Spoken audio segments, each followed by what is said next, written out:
நாட்டில் இருக்கக்கூடிய சட்டத்தின்படி ஒரு நாளைக்கு 8 மணி நேரம் வேலை. இந்த 8 மணி நேர வேலை அப்படிங்கிறது எப்படி வந்துச்சு அப்படின்னா, 1886களில் அமெரிக்க நாட்டின் சிக்காகோ நகர வீதிகளில் தொழிலாளர்கள் அன்றைக்கு 18 மணி நேரம் 12 மணி நேரம் வேலை செஞ்சிட்டு இருந்த ஐரோப்பிய ஐரோப்பிய பகுதிகளில் வாழ்ந்த தொழிலாளர்கள் அமெரிக்க ஏகாதிபத்திய அடக்குமுறைக்கு எதிராக போராடி உயிர் தியாகங்களை எல்லாம் புரிந்து தான் 8 மணி நேரத்தை சட்டமாக்கியது.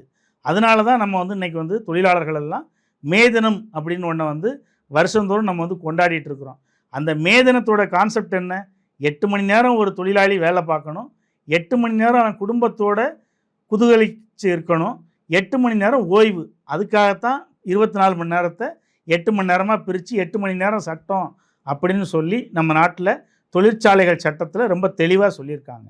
ஆனால் இன்றைக்கி வந்திருக்கக்கூடிய புதிய சட்டத்தில் என்ன சொல்கிறாங்க அப்படின்னா, ஒரு நாளைக்கு 12 மணி நேரம் வரைக்கும் வேலை செஞ்சுக்கலாம். அந்த 12 மணி நேரம் வேலை செய்கிறத 4 நாள் வேலை செஞ்சாங்கன்னா 48 மணி நேரம் கணக்கு வந்துடுது. அப்போ ஒரு தொழிலாளி வாரம் முழுக்க வேலை செய்யணும்னு அவசியம் இல்லை. 4 நாள் 12 மணி நேரம் வச்சு வேலை செஞ்சுட்டு அடுத்து 3 நாள் நம்ம ஓய்வில் இருக்கலாம் அப்படின்னு சொன்னாங்க. அப்போ அதுதான் நீங்கள் கேட்ட கேள்விக்கான பதில். சிலிண்டரை இலவசமாக நாங்கள் கொடுப்போன்னு சொன்னாங்க. உங்கள் அக்கௌண்ட்லேயே பணத்தை போட்டு விட்ருவோன்னு சொன்னாங்க. எத்தனை மாதம் போட்டாங்க? இப்போ அந்த சிஸ்டமே கொலாப்ஸ் ஆகிடுச்சு. இப்போ ஒவ்வொருத்தரும் பணம் கட்டி தான் சிலிண்டரை வாங்கிட்டு இருக்கிறோம். இதே நிலவரம் தான்.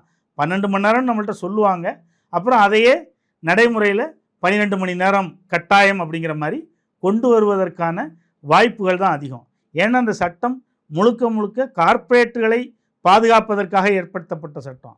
அதனால் இதில் தொழிலாளர் உரிமை அப்படிங்கிறதே இல்லாத ஒரு சூழ்நிலை தான் இருக்குது. அது மட்டும் அல்ல, ஓவர் டைம் இப்போ இருக்கிற சட்டத்தில் என்ன, 8 மணி நேரம் வேலை செஞ்சுட்டு அடுத்து 1 மணி நேரம் ஓவர் டைம் வேலை செஞ்சால் இரட்டிப்பு சம்பளம் கொடுக்கணும்னு சொல்லி தான் சட்டம் சொல்லுது.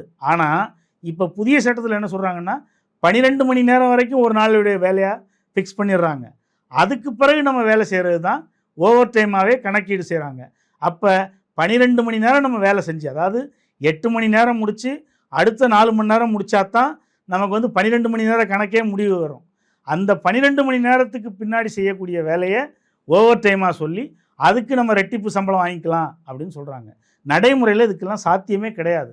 ஒரு மனுஷன் 12 மணி நேரம் வேலை செஞ்சுட்டு அடுத்து ரெட்டிப்பு சம்பளம்லாம் எப்படி செய்ய முடியும்? அது ஓவர் டைம் எப்படி பார்க்க முடியும்? அது பார்க்க முடியாது. இதைத்தான் உழைப்பு சுரண்டல் தான் இது வழிவகுக்கும் அப்படிங்கிறத நம்ம பார்க்குறோம்.